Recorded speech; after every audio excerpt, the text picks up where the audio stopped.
प्रिय दर्शकों, आप सभी का स्वागत है हमारे चैनल की एक नए वीडियो में। बंधुओं, आज हम चर्चा करेंगे शत्रु पे। शत्रु का नाम सुनते ही हमारे मस्तिष्क में किसी न किसी व्यक्ति की छवि अवश्य उभर आती है। कुछ लोग कहते हैं कि हमारा कोई शत्रु नहीं। तो बंधुओं, इसका तो मैं एक ही बात कहना चाहूँगा कि ऐसा कोई व्यक्ति नहीं जो ज़िंदा है, कमा खा रहा है, अच्छी नौकरी पे कार्यरत है, अच्छा व्यापार कर रहा है, अच्छा नौकरी पेशा व्यक्तित्व है, तो ऐसा असंभव है कि उसका कोई शत्रु ना हो। हाँ, ये अवश्य हो सकता है कि आपको उसकी नॉलेज ना हो, आपको उसका ज्ञान ना हो कि कौन आपसे शत्रुता रख रहा है।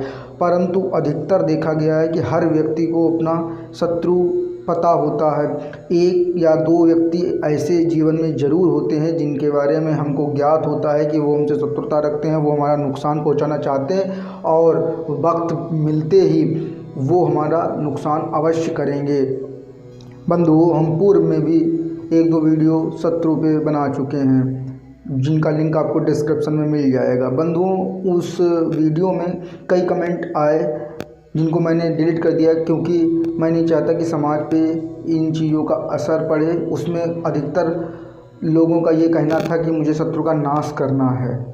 मेरे मुंह से भी निकल गया था शत्रु नाश। बाद में मैंने उसमें एक्सप्लेन भी किया था कि शत्रु नाश का मतलब ये नहीं कि शत्रु आपका मर जाएगा, शत्रु आपका नष्ट हो जाएगा, जैसा कि बाकी लोग कहते हैं कि मैं आपको ये प्रयोग बताता हूँ, आप ये कर लो तो आपका शत्रु नाश हो जाएगा, आपके पैरों में गिर पड़ेगा। ऐसा कुछ नहीं। शत्रु नाश प्रयोग ऐसे होते हैं कि वो आपसे आपके शत्रु के बीच में जो चीज़ होती है, जिसके कारण शत्रुता होती है, उसको समाप्त कर देते हैं। वो मनमुटाव जिसके कारण शत्रु आपसे शत्रुता रखता है, वो मनमुटाव ख़त्म हो जाता है। बंधु, एक चीज़ और उसमें पूछी थी कई लोगों ने कि मुझे कुछ ऐसा प्रयोग बता दो जिससे हमारे शत्रु का नाश हो जाए।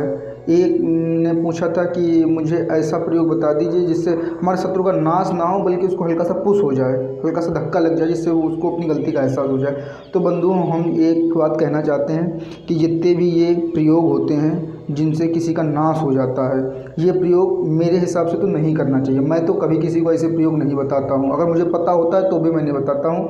और इसका कारण ये है कि बंधुओं, ऐसे प्रयोग करने से होता क्या है कि ईश्वर कभी किसी का बुरा नहीं करता। आपके प्रयोग करने से यदि किसी व्यक्ति का बुरा हुआ है तो भविष्य में वो प्रयोग लौट के आपके पास ज़रूर आएगा, क्योंकि आपने अपने प्रयोगों द्वारा किसी का बुरा किया है। मैं जितने भी प्रयोग मैंने आज तक बताए हैं, मैंने सभी स्वात्विक प्रयोग बताए हैं जिससे किसी का कोई नुकसान नहीं होता।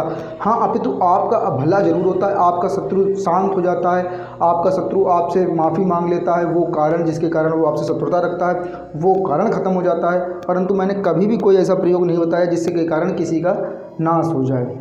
आज भी मैं आपको एक ऐसा प्रयोग बता रहा हूँ जिसको अगर आप करते हैं तो निश्चित ही आपका शत्रु आपके सामने नतमस्तक होगा। नतमस्तक का मतलब ये भी हो सकता है कि आपका सामाजिक स्तर और उसका सामाजिक स्तर में फ़र्क आ जाए, जिसके कारण वो आपका चाह कर भी बुरा ना कर पाए। और अगर वो चाह के बुरा ही नहीं कर पाएगा तो फिर वो शत्रुता की ही किस बात की रह गई। तो बंधुओं, मैं आज आपको एक प्रयोग बताता हूँ। प्रयोग बताने से पूर्व बंधुओं, एक अनुरोध जो मैं हर बार करता हूँ, वीडियो को अधिक से अधिक लाइक और शेयर करें, और कोई प्रश्न हो तो कमेंट बॉक्स में बताएं। यदि चैनल पर पहली बार आए हैं तो चैनल को सब्सक्राइब करें। बंधुओं, शत्रुनाश प्रयोग करने के लिए सबसे अच्छा समय अमावस्या और कृष्ण पक्ष की अष्टमी का समय सबसे उपयुक्त माना गया है। परंतु यदि ये समय निकट नहीं है और आपको ये प्रयोग जल्द से जल्द करना है तो आप इस प्रयोग को गुरुवार या रविवार को भी शुरू कर सकते हैं। माफ़ करिए, रविवार नहीं, शनिवार को भी आप ये प्रयोग कर सकते हैं, गुरुवार और शनिवार। इसके लिए आप सभी को एक सफ़ेद कागज़ पे लाल रंग से अपने शत्रु का नाम लिखना है और भैरव जी का मंत्र ओम छौम छौम भैरवाय नमः। मंत्र एक बार फिर, ओम छौम छौम भैरवाय नमः। इस मंत्र का जाप आपको दोपहर में 1 बजे करना है और 21 दिन तक एक एक माला प्रतिदिन जाप करना है। बंधुओं, ये प्रयोग आप घर में भी संपन्न कर सकते हैं, परंतु यदि आप ये प्रयोग घर में संपन्न नहीं करना चाहते तो आप किसी भैरव मंदिर में भी इस प्रयोग को संपन्न कर सकते हैं। 21 दिन पश्चात जब आप प्रतिदिन एक एक माला कर चुके हों तो उस कागज़ पे जिस पे आपने लाल रंग से अपने शत्रु का नाम लिखा था उसको मोड़ लें और एक शहद की शीशी में उसको रख के भैरव मंदिर के पीछे या भैरव जी की मूर्ति के पीछे गाड़ दें। यदि ये संभव ना हो तो उस शीशी को आप अपने घर में ऐसे स्थान पे भी रख सकते हैं जिस स्थान पे ज़्यादा आवागमन नहीं होता, ज़्यादा बाहर के लोग नहीं आते और ज़्यादा लोगों की दृष्टि नहीं पड़ती। बंधुओं, निश्चित ही आपका शत्रु आपके सामने नतमस्तक होगा और वो चाह के भी आपका बुरा नहीं कर पाएगा। बंधुओं, यदि कोई प्रश्न हो इस वीडियो के बारे में तो आप हमसे कमेंट बॉक्स में पूछ सकते हैं। और रहा मंत्र का, तो अगर मंत्र के उच्चारण में कोई दिक्कत होगी तो मैं आपको वो मंत्र डिस्क्रिप्शन में लिख के भी डाल दूंगा, जिससे कि आपको उच्चारण में कोई दिक्कत ना आए। बंधुओं, मिलते हैं एक नए वीडियो में, तब तक के लिए जय महाकाल।